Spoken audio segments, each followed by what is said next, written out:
Stavanger ist eine moderne, lebendige, multikulturelle Stadt. Mit fast 140.000 Einwohnern gehört sie zu den größten in Norwegen. Heute ist Stavanger Norwegens Ölhauptstadt, aber früher war sie bekannt für den Schiffbau, die Herings- und Sardinenfischerei und die Konservenindustrie. Mehrere ausgezeichnete Museen in der Stadt vermitteln unzählige Eindrücke von der reichen Stadtgeschichte.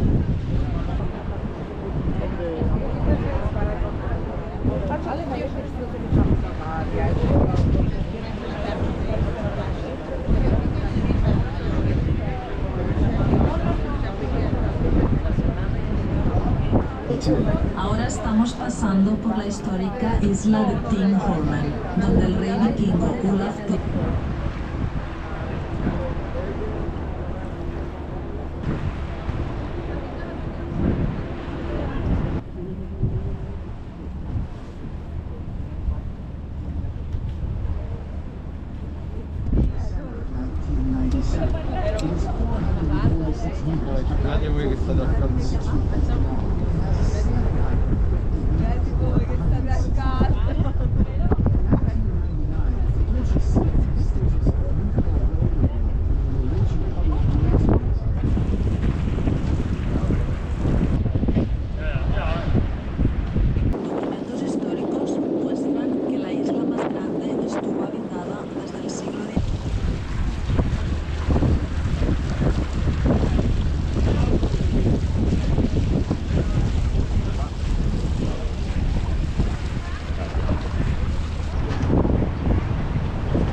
Next to Preikestolen mountain lodge. It takes about 2 hours to hike along a well-marked paved trail to the top.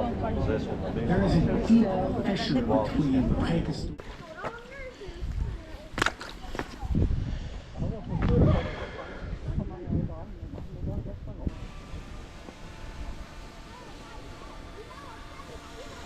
From the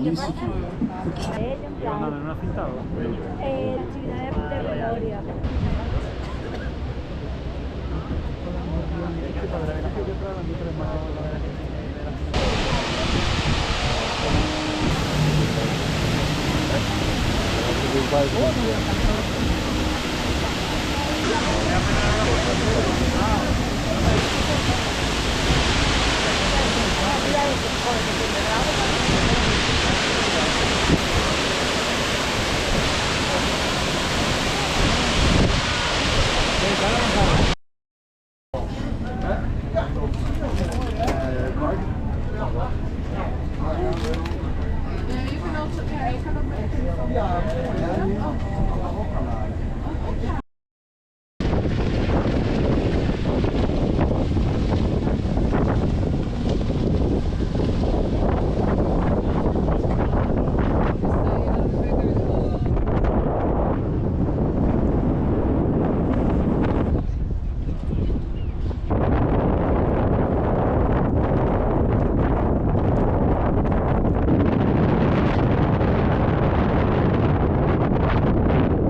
Słabo chodzisz. Słabo chodzisz.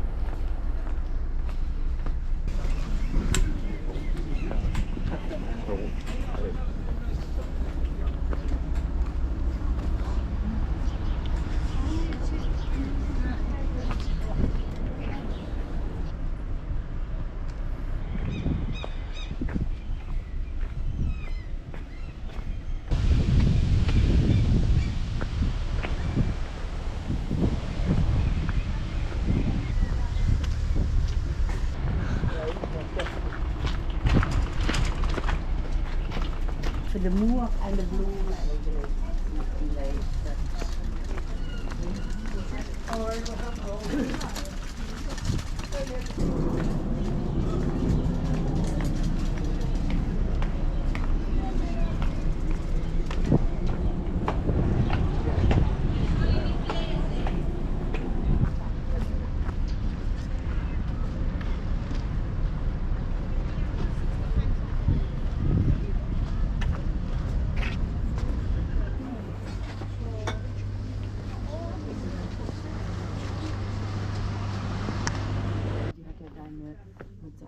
Ja, ja.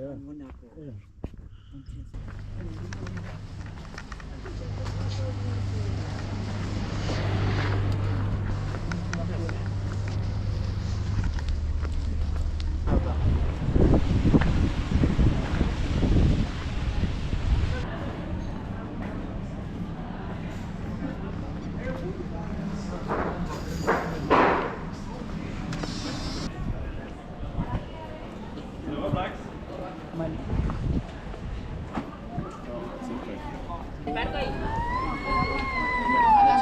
No, se ni cuenta. No, me viejo.